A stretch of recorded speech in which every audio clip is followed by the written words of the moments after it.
Ele chegou e alguém falou pra ele, fala que você é jardineiro. E ele falou que era jardineiro, e aí botaram ele de lado. O campo precisava de gente, trabalho escravo, trabalho forçado.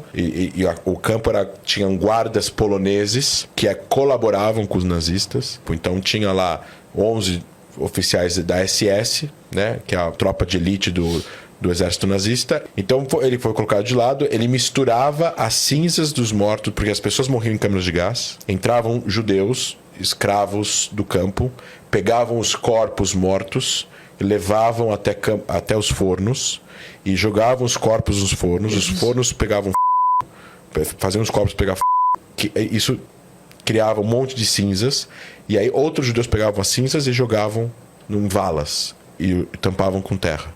Eu vou fazer essa última parte. Tinham vários prisioneiros diferentes em campos de concentração, e chegou um prisioneiro russo. E aí eles montaram um esquema de matar os oficiais da SS em um determinado horário, que cada um ia estar em um lugar diferente. Então um ia estar no escritório, outro ia estar no almoxerifado, o outro tinha lá horário marcado para cortar o cabelo. Então eles mataram os 11 oficiais mais ou menos simultaneamente. Então 20, 30 minutos de diferença entre um e outro. Então um não soube da morte do outro. E aí o campo perdeu o comando. E meu avô disse que participou dessa revolta, matou um nazista com uma f*** nas costas. Você escutou essa história do seu meu avô? avô. Nossa. Ele contou isso em 2003. Nossa, cara. E ele... Deu uma f*** ele deu uma f***, e ele falou com aquela... Era um velhinho de 94 anos... que quando ele estava contando isso, ele contou como parecia que ele ganhou força do além para levantar o braço e fazer assim, né? Então a revolta acontece, e aí os judeus vão e começam a falar para os outros judeus que eles fizeram, e eles vão até a entrada do campo, que tem um grande portão de arame farpado, eles rompem o portão, e os poloneses começam a tirar dos postos de controle. E você era meio que uma floresta lá, né? O campo era afastado e tinha minas e tal. Enfim, 300 pessoas fogem, 55 conseguem sobreviver.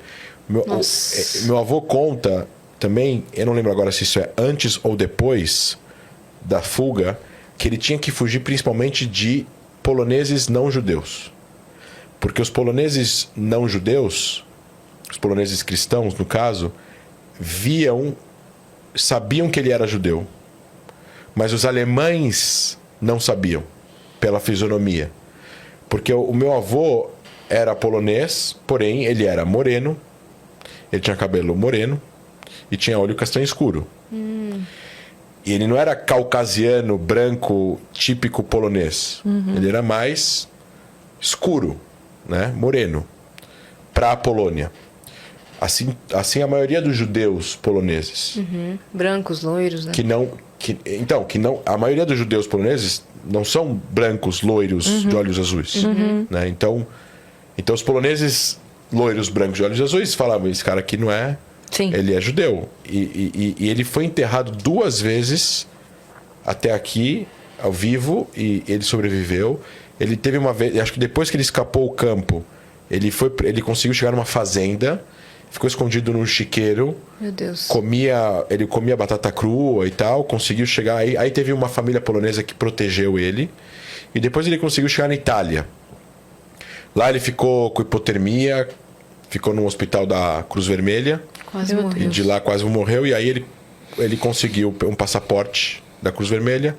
Entrou no navio e veio pro Brasil. E aí conheceu o meu bisavô, que é o pai da minha avó paterna.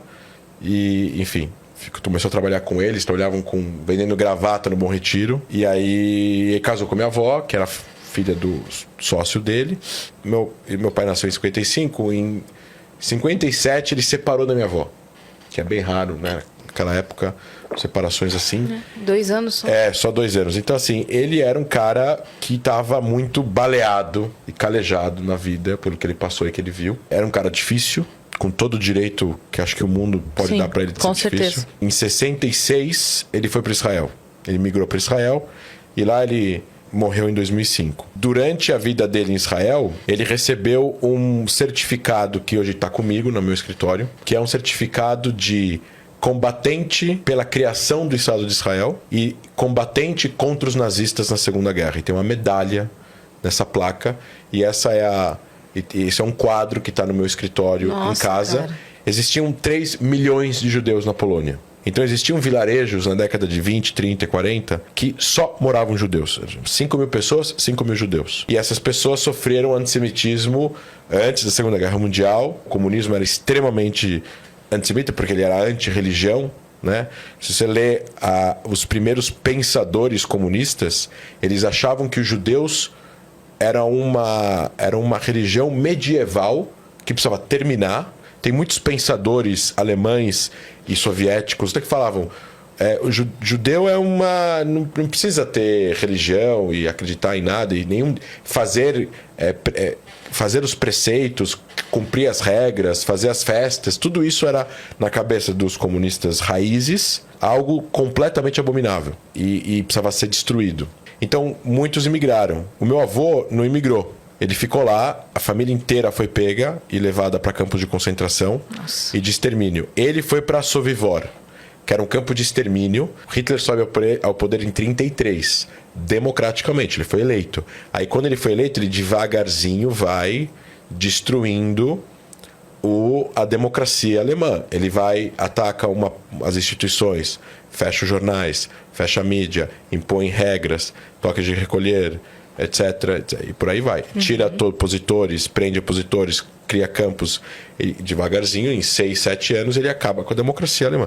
E aí tem até uma frase do Goebbels, que era o ministro de comunicação dele, em 34 ou 35, falando o seguinte: a oposição está reclamando que nós estamos proibindo a liberdade de expressão completa. E dizendo, olha só, dizendo que eles deixaram nós propagarmos as nossas ideias durante as eleições em 33.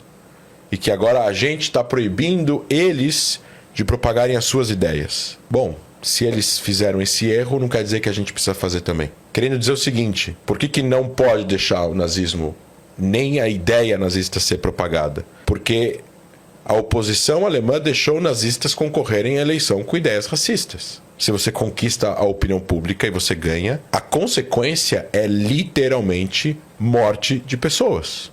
Então não pode. Você pode falar tudo que você queira falar sem proteger ideias racistas ou de matar pessoas.